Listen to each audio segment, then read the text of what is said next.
তোমরা শুধু একটা জিনিস দেখো, হ্যাঁ একটা জিনিস তোমাদের দেখাতে চাই আমি।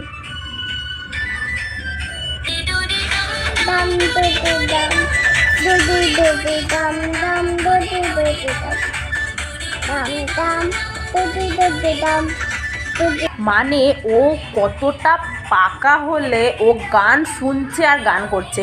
ওর বয়স কিন্তু বেশি না, ওর বয়স হচ্ছে তোমার এই ধরো 2 বছর 1-2 মাস হবে। তো যাই হোক 2 বছর 1-2 মাস ও গান শুনে শুনে, সেটা মুখস্থ নিশ্চয়ই করেছে, মানে বেশ কিছু ধরে শুনছে, সেটা শুনে শুনে এখনও গান করছে। জাস্ট আমি অবাক হয়ে গেছি সেটা দেখে। ওই দেখো, আমি জাস্ট তোমার সাথে ভিডিও বানাচ্ছি বলে ও একা একা উঠে চলে এসেছে। হাই করে দাও মাম, হাই করে দাও। হাই বলো, কেমন আছো? ঠিক করে বলো, কেমন আছো? বলো হ্যাপি, বলো হ্যাপি নিউ ইয়ার, বলো হ্যাপি নিউ, এখানে এখানে দেখো, নিউ ইয়ার। থ্যাংক ইউ করে দাও।